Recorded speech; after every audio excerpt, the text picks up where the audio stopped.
Hivyo Bwana, pokea sifa zote, pokea utukufu wote. Mungu wa rehema, onekana, utembee na ni katika jina safi la Yesu. Pastor Jesus Ministry, mtaa wa Pipeline Embakasi, hiyo ni mtaa wa Nairobi.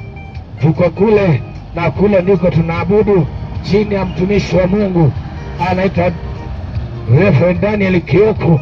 Tumekuwa pale na tumeona msaada wake. Mchana wa leo naomba tuingie katika neno lake Mwenyezi Mungu kwa dakika kidogo tu, alafu baadaye itakuwa ni ya baraka pamoja nasi, maana mahali popote neno la Bwana linapoenenda huwa linabadilisha. Hata nao nisikiza mchana wa leo, hii neno iko na uwezo wa kubadilisha.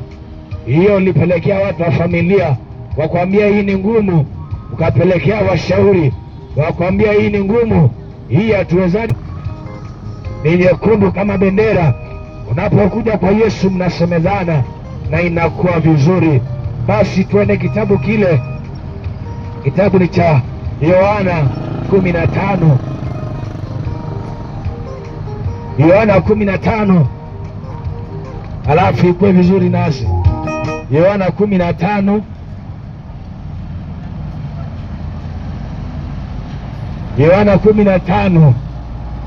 Na wakati inaposoma, naomba tu una simu yako, una Biblia yako mahali, basi naomba tusaidiane tupate kusoma kitabu cha Yohana Mtakatifu, kifungu ya 15 mstari wake tu wa kwanza pale, alafu itakuwa ya baraka pamoja nasi. Watu wengine wazembe tu huwa wanapenda sana kusema wachungaji ni waongo, wanadanganya kwa sababu wewe mzembe. Ukiambiwa utaki kujisomea, wewe ni mstaarabu, usomewe kila kitu, usomewe habari, usomewe Biblia. Sasa sijui wakati mwingine utasomewa nini, lakini wacha tusome Biblia. Kitabu ni cha Yohana 15 mstari wake wa kwanza. Hivi ndivyo maandiko inasema: mimi ndimi mzabibu wa kweli, na Baba yangu ndiye mkulima. Kila tawi ndani yangu lisilozaa uliondoa, na kila tawi lizaalo ulisafisha, ili lizidi kuzaa. Ninyi mmekwisha kuwa safi kwa sababu ya lile neno lililowaambia. Kaeni ndani yangu nami ndani yenu. Kama vile tawi lisivyoweza kuzaa peke yake lisipokaa ndani ya mzabibu, kadhalika nanyi msipokaa ndani yangu, msipokaa ndani yangu. Mimi ni mzabibu, ninyi ni matawi. Akaye ndani yangu nami ndani yake, huyo huzaa sana, maana pasipo mimi ninyi hamwezi kufanya neno lolote.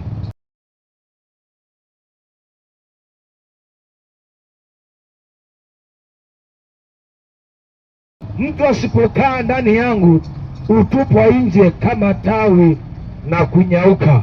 Watu yakusanya na kuyatupa motoni, yakateketea.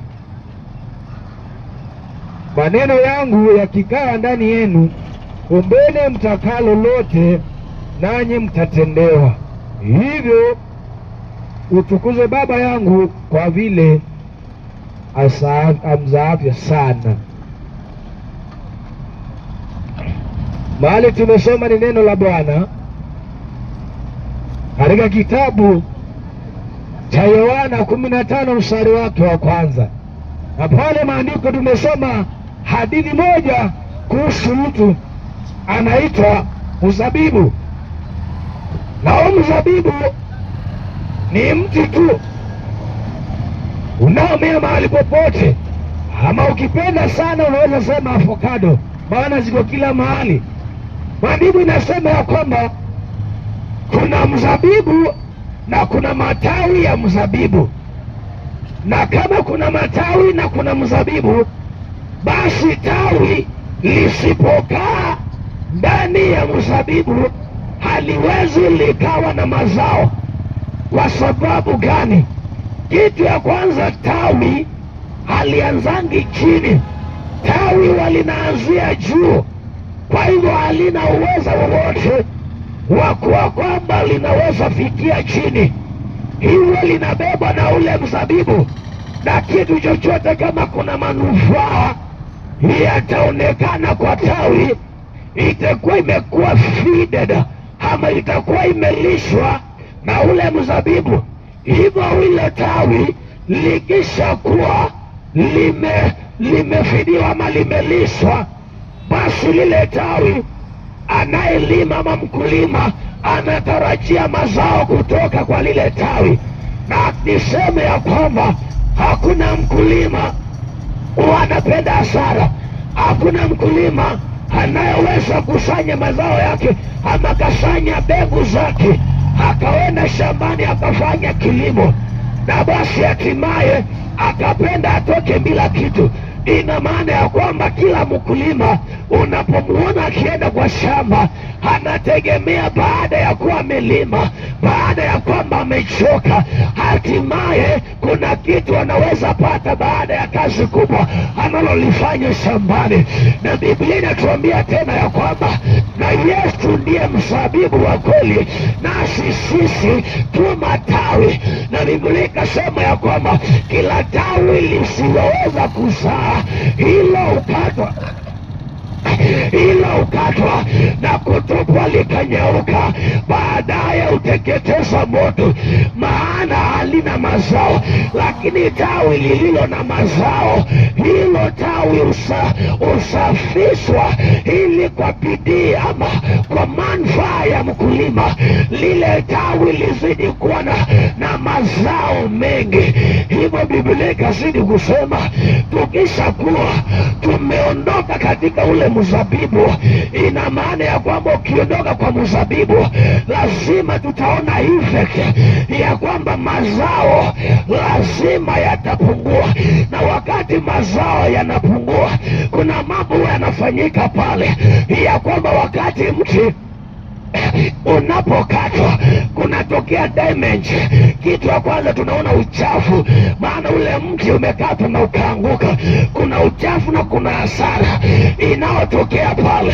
Kwa hivyo Biblia inatuambia hivyo unapokuwa Yesu ndiye mzabibu na Baba ndiye mkulima na sisi tu matawi, basi kuna jambo linatarajiwa kwetu na anayekuwa mkulima. Kuna kitu kinahitajika kwetu kwa mtu aliye mzabibu, ya kwamba mzabibu ni Yesu. Ametupa chakula vizuri, ametupa maji vizuri, basi anatarajia nini kutoka kwetu? Maana anasema ya kwamba kila tawi likiwa limeunganika na mzabibu, hilo tawi huzaa sana, na kama basi alijaunganika lile tawi haliwezi kuwa na mazao tena.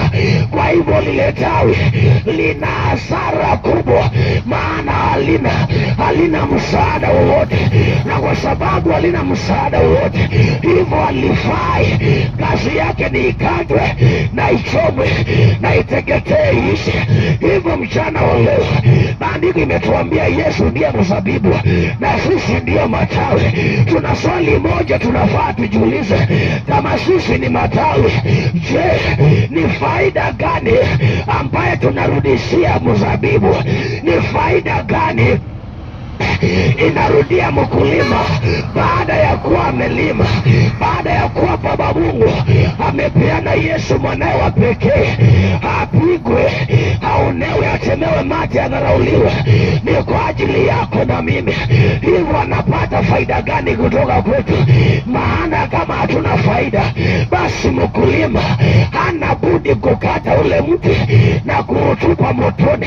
Mchana wa leo swali langu ni wherever you are getting me, hapo naye nisikiza, swali nataka tujiulize, mimi na wewe kama matawi katika mzabibu ama kama washirika pamoja na Yesu, tuna mazao gani ambayo Baba Mungu anaweza jivunia kutoka kwetu?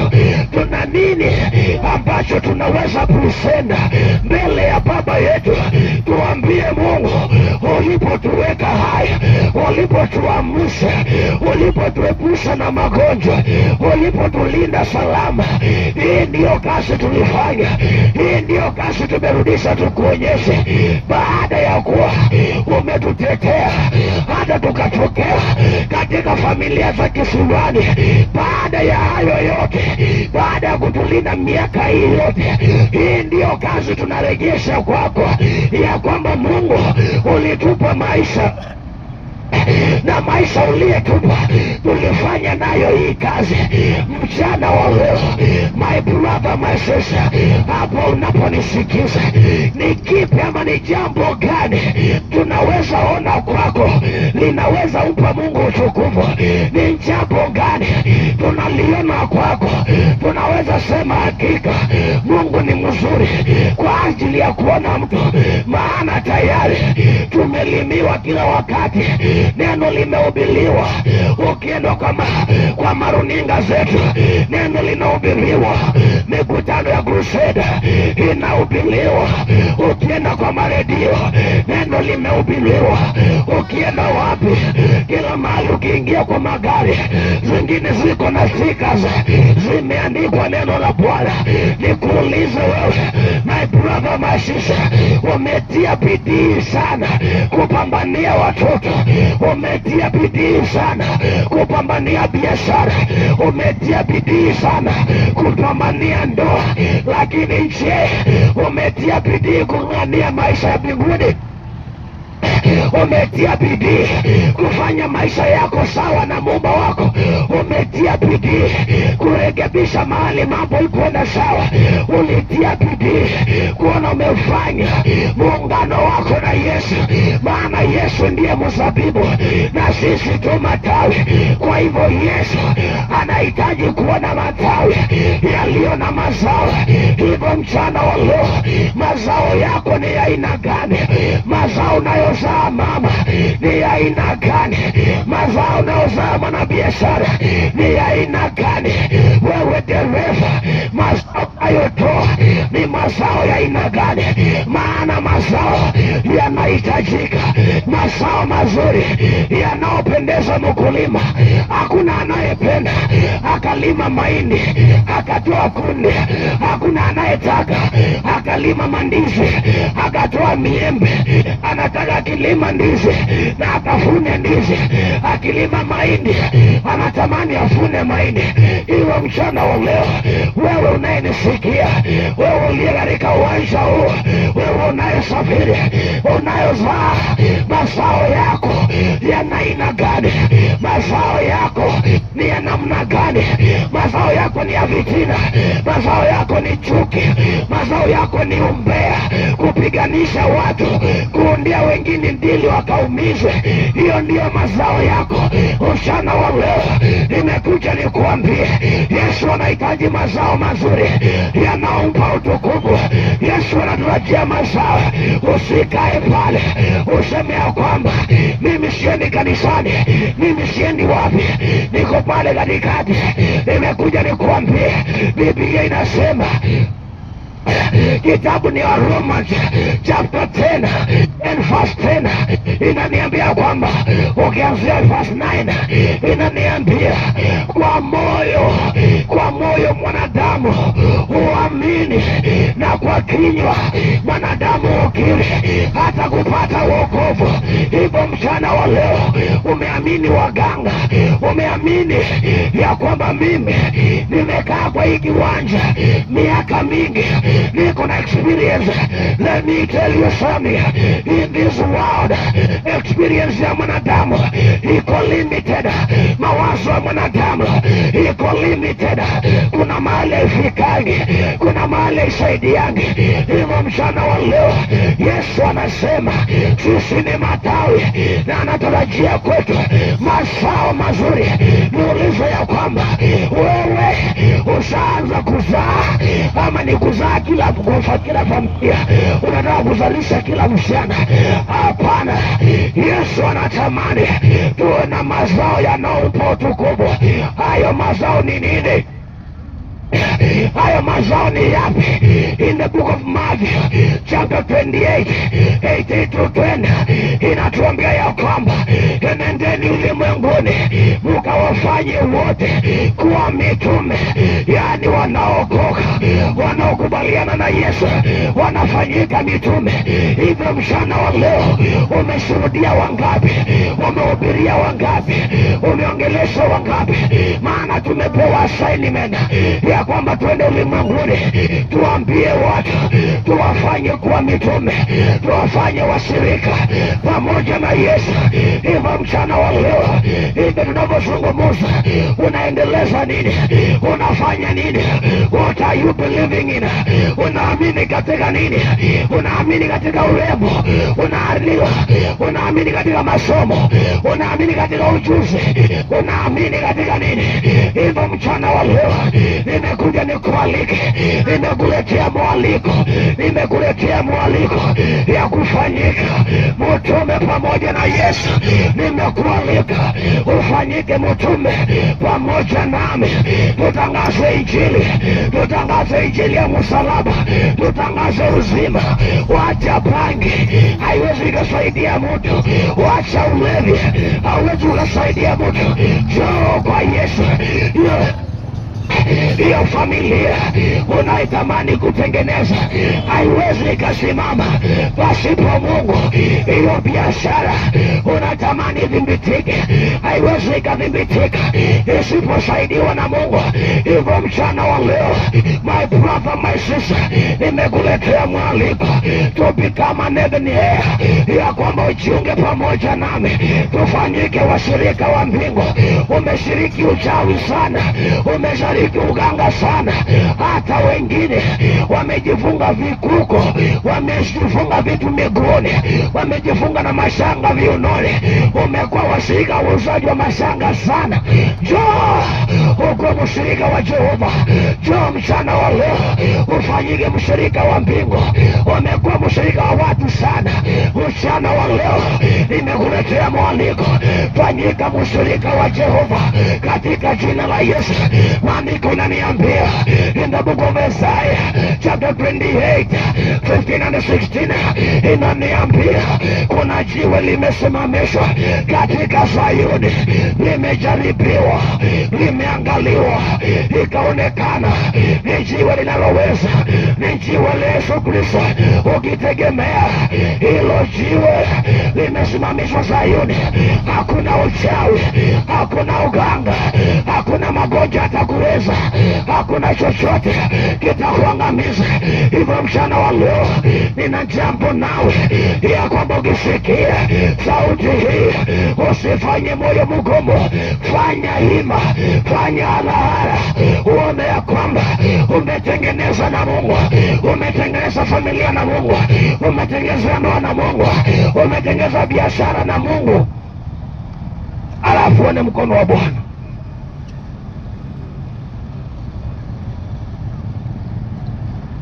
Watu wameingizwa katika maangano mengi ya kwamba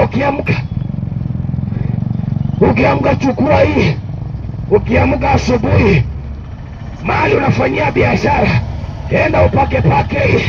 Wengine wamepewa tu marashi, wakaambiwa ukifika biasharani enda upige hii tu marashi.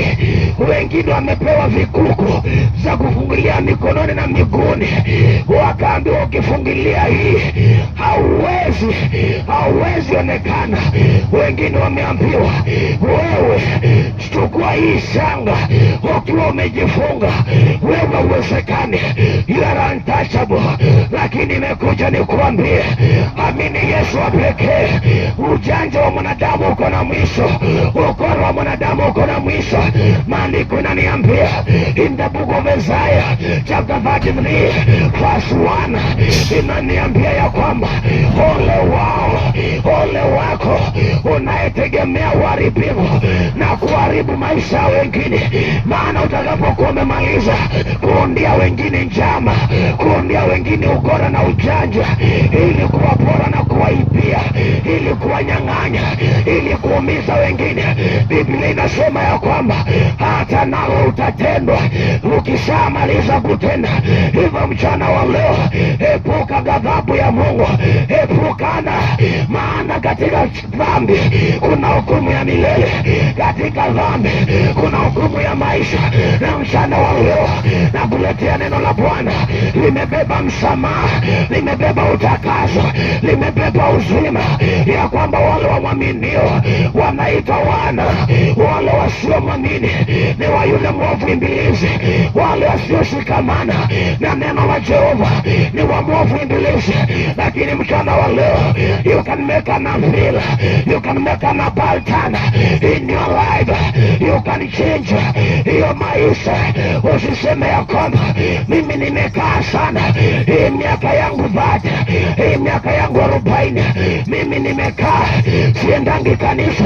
Nimekuja nikuambie, mahali ulipoangukia, ukianzia pale Mungu anaanza kutembea nawe. Hivyo mchana wa leo unayenisikiza, nimekuletea mwaliko.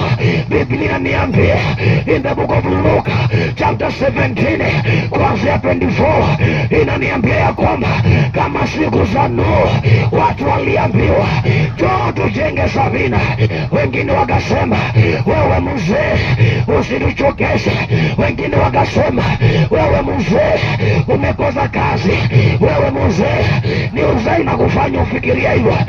Nuhu akawaambia njooni, kuna siku utanyesha. Akawambia kuna siku utaweza enda biasharani, kuna wakati utaenda biashara, kuna wakati hautaoa, kuna wakati hautaolewa, kuna wakati masomo ikawezekana. Akawambia njooni tujenge safina. Wakamwambia wewe mzee, hebu tuache, tuko na appointment kwa ofisi kubwa, tuko na appointment na pikipiki yetu, tunaenda kazi ni ngware asubuhi sana, ngware kwenda kazi.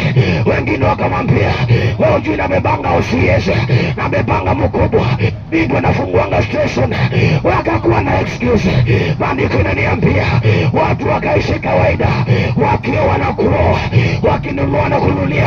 Hivyo maandiko inaniambia ikafika wakati uliambiwa, Nuhu akawaambia sasa wakati umefika, ile safina ikafungwa. Wakakuja wakisema tufungulie, wakaambiwa tuliwaambia lakini hamukusikia. Ni kama leo tunahubiriwa lakini hatusikii. Neno la Bwana liko kila mahali. Wengine tunasema maisha ni yetu, Yesu ino maisha ni yako, and tunasema you don't care, it's good not to care, but we are here to tell you come with us, kama join us. Kwetu kuna msamaha. Mungu anaweza akasamea hata kama uliua mtu, hata kama uliavya mimba, hata kama wewe unauza bangi, hata kama wewe ni mlevi.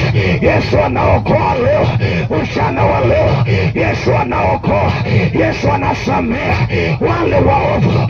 Maandiko yananiambia kuna mtu mmoja anaitwa Zakayo, alikuwa mfupi hivyo angetamani kuona Yesu, haikuwezekana, lakini moyo wake ulikuwa determined ili kuona Yesu. Mpaka akapanda juu ya mkoyo ili kuona Yesu. Hivyo mchana wa leo haijalishi kama mtu kama Zakayo anaokoka, na wewe je? Mchana wa leo you can make an appointment with your maker, you can make an appointment with your redeemer, na uje kwa Yesu, yeye akuokoe, akubadilishie. Maana maswali yale wanadamu tunaijiuliza yanapata majibu kwa Jehova. Wacha nikuambie, hakuna kitu kinachotengenezwa na mwanadamu kinaleta suluhu duniani. Hakuna. Iwe ni silaha aina gani, iwe ni chombo cha aina gani, hakuna chombo cha mikono ya mwanadamu kinaleta suluhu duniani. Magari ni haya yanaanguka kila siku, pikipiki ndio hizi zinaua watu kila siku. Hakuna chombo chochote kinatengenezwa na mwanadamu kinaleta suluhu duniani. Serikali wamejaza mabunduki, lakini hakuna bunduki inaleta amani duniani. Amani ni Yesu pekee, furaha ni Yesu pekee. Ukitaka kuwa na furaha, sio kuwa na kukupoza ni kuwa na Mungu, sio kuwa na wake wengi. Ni kuwa na Mungu, sio kuwa na waume wengi. Ni kuwa na Mungu, ndiye analeta furaha, ndiye analeta amani, ndiye analeta tumaini. Hivyo mchana wa leo unayenisikiza, mwaliko ni huu: njoo tujenge safina, maana kila tawi lisiloweza kuzaa hilo linakatwa. Hivyo mchana wa leo hakuna haja ukatwe. Neno la Bwana liko hapa. You can make a way now. Na uje kwa Yesu. You can make an appointment. Na uje kwa Yesu. Maandiko inaniambia ya kwamba waliyekuja kwa Yesu hakuwaita tena mimi, hakuwaita tena watumwa, bali aliwaita marafiki. Na naendelea kusema ya kwamba alipowapeleka kwa Baba aliwaita marafiki. We are friends. We are friends of God. Sisi ni marafiki wa Yesu. We are Ebeneers. Sisi ni washirika wa mbingu. Sisi ni washirika pamoja na Yesu Kristo katika ufalme wa milele. Hivyo mchana wa leo unayenisikiza, unaweza tu join na uanze kuona manufaa ya kuunganika na mzabibu. Maana ukiunganika na mzabibu utakula manufaa ya kuunganika na mzabibu. Mzabibu ni Yesu Kristo. Amini katika yeye, tembea na yeye, amini katika yeye. Wacha madawa. Wengine wamepewa 20 bob, ile ilikuwa ya noti ya kitambo, wakaambiwa weka hii kwa wallet, tembeanga nayo. Ukiwa na hii uko na good luck, ukiwa na hii uko safe. Niko hapa nikwambie, kama uko nayo iende ipotee leo. Uanze kuamini Mungu. Yeye Yesu ulipewa, uanze kuitegemea, iende ipotee leo. Uanze kuangalia Mungu, uanze kuona Mungu, uone matendo yake, uone wokovu wake, uone ukitetewa naye. Mungu hajawahi mwacha mwanadamu, ni mwanadamu mwacha Mungu. Mwanadamu ndio ukimbia mbali. Hakuna siku Mungu anakimbia mbali na mwanadamu, lakini unapoenda mbali Mungu anabakia tu. Ndiye anasema ya kwamba kumbuka mahali ulipoangukia. Ukikumbuka utarudi ukaanzie pale, maana mahali ulimwachia Mungu anakungojea urudie. In the book of Joel chapter 2 inaniambia kwamba nena na wana wa nchi, waambie wanirudie na mioyo yao yote, waone kama sitawaponya. Let me tell you something. Serikali iko busy na mashirika yote yako busy kufadhili marathon kwa ajili ya kansa. Wako busy kufadhili marathon kwa ajili ya blood pressure. Wako busy kufadhili na kudonate a lot of money kwa ajili ya magonjwa ya roho. Lakini hakuna siku watasema jamani, Johni ni wakati wa kumrudia Mungu. Hakuna siku watasema jamani, Johni tutubu, Johni tumrudie Mungu. Hawana hiyo uwezo, maana mwanadamu katika moyo wake amejaa uasi. Biblia inaniambia the strong desire of a human being, yani ile dhamira iliyo na nguvu katika maisha ya mwanadamu ni uasi. Kwa hivyo kama mwanadamu unaweza toka kwenye uasi na kutegemea Mungu. Anaweza ponya ndoa yako, anaweza ponya nyumba yako, anaweza ponya maisha. Maandiko inaniambia in the book of Ezekiel chapter 2 kuanzia verse 1 up to 9 inaniambia, mwanadamu toka, mwanadamu enda useme na Israeli kwamba watasikia ama watasikia. Maana hao ndio kizazi chenye kuasi. Enda waambie wageuke na kutubu. Unapogeuka na kutubu, hapo ndipo Mungu anakusikia. Na tena maandiko inasema hawa watu ndio kizazi cha uasi kutoka siku za baba zao. Enda waambie kwamba watasikia ama watasikia, lakini siku moja watajua ya kwamba nabii alikuwa kwao. Nimetumwa leo kama nabii wa Bwana niwaambie kwamba njoo kwa Yesu wakati uko na nguvu, njoo kwa Yesu wakati ni mchana, njoo kwa Yesu wakati una biashara, njoo kwa Yesu. Wewe mzee, wewe mama, njoo kwa Yesu.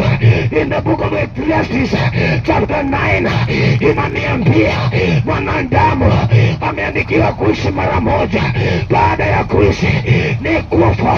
Wengine umekaa kanisani mukadanganywa, mukabebeshwa misalaba, mukaambiwa eti mukifa kuna ibada ya wafu, sijui wanawekwa wapi, wakingojea nini?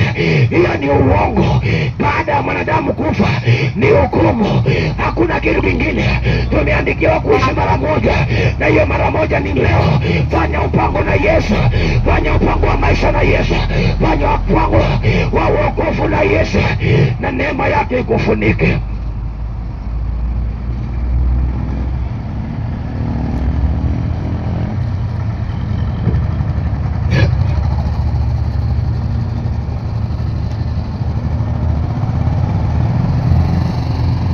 In the book of 2 Peter, in the book of 2 Peter chapter 2 and verse 9, maandiko inasema ya kwamba Mungu anajua jinsi ya kuokoa walio wake.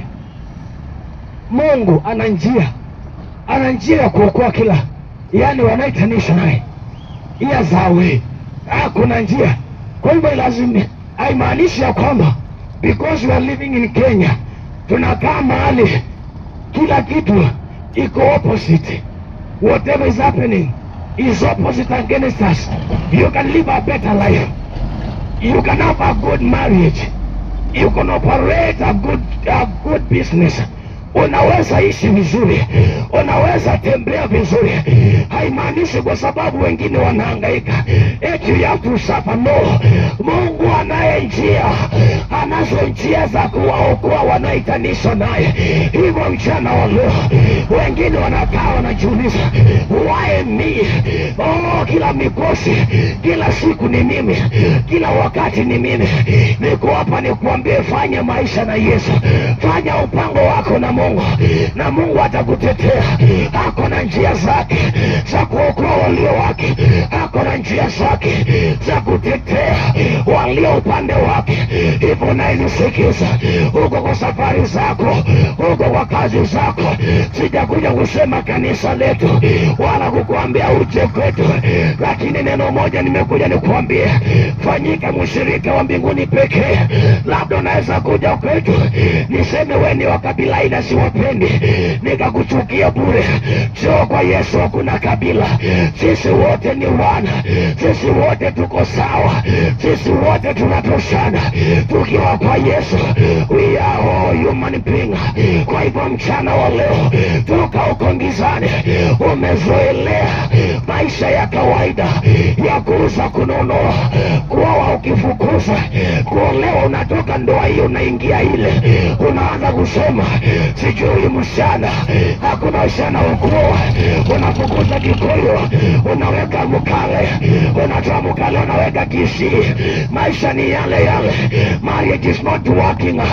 Umeolewa kwa hii, umekuwa relationship na Kamau, ukaenda kwa Irungu, ukaenda kwa Omondi, ukaenda kwa Felix, saa hii uko na Otuoli, unasema hakuna wanaume wa kuoa. Let me tell you, huku nje tunaoa, tunakaa vizuri, ni kweli ziko na shida, but we enjoy them. Wewe waje kusema hakuna wanaume wa kuoa, wako na watu wanaolewa kwa harusi. It's only you, ni wewe tu uko na shida, ni wewe tu una kasoro. Njoo kwa Yesu, anatengeneza magaidi sugu na kuwa watu wa maana. Hivyo mchana wa leo unayenisikiza, una nafasi ya kufanya maamuzi. In the book of Romans chapter 12 kuanzia mstari wa kwanza Biblia inasema, enyi ndugu zangu, ninawasihi kwa huruma zake Mwenyezi Mungu, itoeni miili yenu ikawe madhabahu ya kupendeza, ikawe madhabahu tena na sadaka ya kubalika. Unapookoka, mwili wako unafanyika madhabahu. Unapomkubali Yesu, mwili wako unaacha kutumikia ulevi, unaacha kutumikia nasa, unaacha kuchukuliwa misukule na watu, ya kwamba unalala ukiwa tu fresh, umelala vizuri, lakini ukiamuka asubuhi umechoka, ni kama ulikuwa unavuta mikokoteni. Wewe umechukuliwa misukule. Kuna mahali unafaidisha, kuna mahali unasaidia wengine, kuna mahali unatajirisha watu pasipo kujua. Hivyo mchana wa leo nina habari njema nawe, utoe mwili wako uwe dhabihu safi, madhabahu ya Jehova. Hapo chini inasema Romans 12, hapo chini inasema kwamba tena msifuatishe tabia ya dunia. Dunia hii tunayoishi ina tabia zake. Dunia hii tunayoishi ina utaratibu wake. Dunia hii tunayoishi iko na their own pattern. There is a way that they do their things. Kuna vile wanafanyanga mambo yao kwao. Hivyo maandiko yanatuambia, but be transformed by the power. Kwa hivyo unapoingia katika Kristo, kuna transformation ya kuwa unageuzwa. Ulikuwa umechapa, unaanza kugain. Ulikuwa umechoka, unaanza kuwa na matumaini. Ulikuwa umekata tamaa, unaanza kujengeka upya. Hivyo mchana wa leo, mwaliko ninaokuletea, niangalia Yesu pekee. Wanadamu wako na kasoro. Wawe ni wa familia zetu, wana kasoro. Wawe ni marafiki katika biashara, wana kasoro. Is only God. Ni Mungu pekee. Kitu kinachotajwa kwa Mungu pekee ni wivu. Mungu wetu ni mwenye wivu, wivu mbaya, ya kwamba afurahishi. Wakati wanadamu tunazoelea maisha, wakati tunaishi as if there is no God, wakati tunategemea Mungu, wengine tumepewa vitu tunabeba kwa mawale tukaviposhi kwa handbag, wengine tumepewa mapicha, wengine tumepewa takataka, tumepewa mafuta na ujili toka wapi, eti jipakange hii, eti jifungange hii, eti ukitaka kwenda mikutano fanga nguo hii, maana ndio imepakwa matakataka. Wengine tukaambiwa ukioga na hii maji, ukitaka kuoga ogaga na hii, sijui itakuwa nini. Lakini mchana wa leo nimekuja nikuambia hayo yote yana mwisho na yana msaada. Msaada ni Mungu wa pekee. Msaada ni Mungu wa amani. Biblia inaniambia the book of Isaiah, nilikuwa nimekuwa 28:15 nasema Yesu ndiye jiwe limesimamishwa katika Sayuni. Na hivyo mchana wa leo, wanaotegemea lile jiwe la pekee limesimamishwa Sayuni, wataona uzima wa milele, wataona neema za mbingu. Hivyo mchana wa leo, I'm here to invite you, uanze kutegemea Yesu, uanze kuangalia Jehova. Watu wameishi kufungiwa, watu wameishi kufinyika, wanaambiwa hii magonjwa, sijui lazima uende klinika kila Monday, lazima uende dawa. Let me tell you something, kila ugonjwa wote including inaokusumbua inaponanga kwa jina la Yesu, na siku utajipata na ugonjwa una resist akili na uwezo wa mwanadamu. Elewa ni pepo, elewa ni demon. Whatever resist a human knowledge is a demon.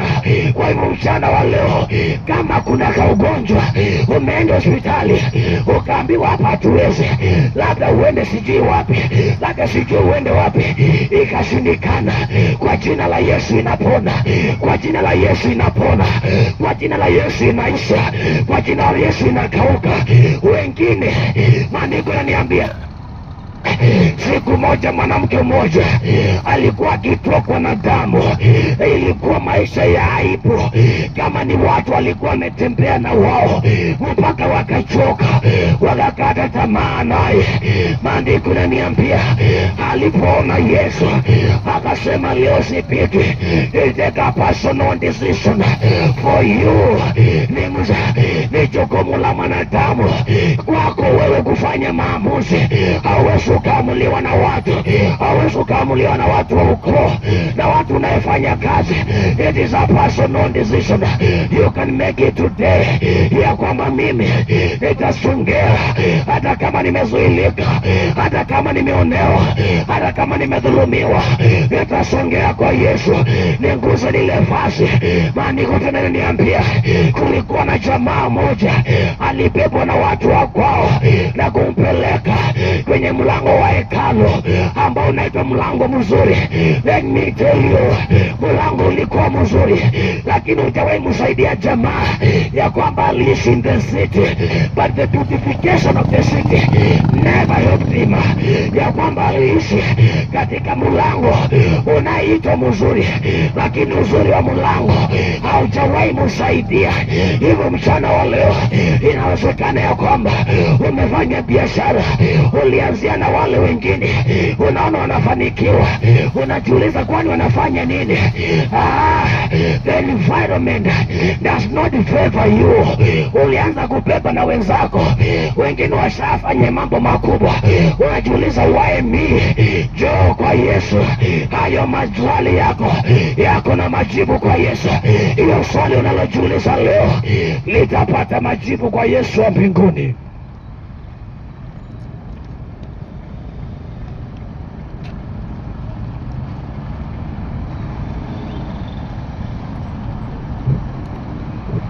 Basi mchana wa leo, hili neno tunaweza lihubiri kutoka saa hii mpaka hata kesho. Lakini je, katika hayo maneno mengi unasikia ama unapigiwa kelele?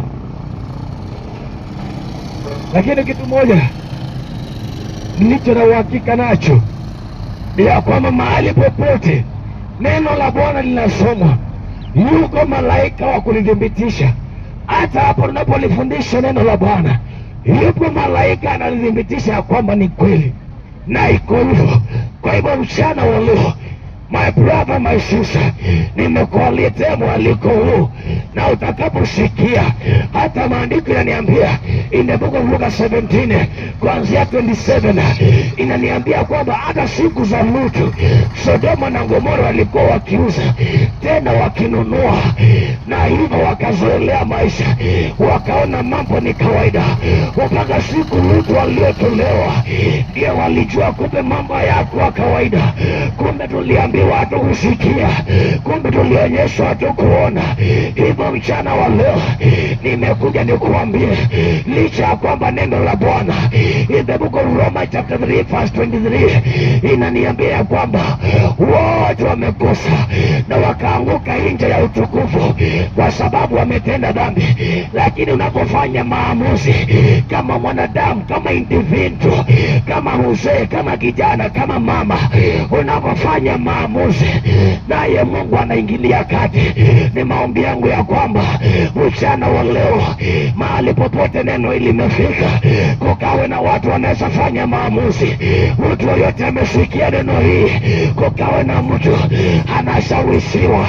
anashawishiwa rohoni ya kwamba anaweza make a decision.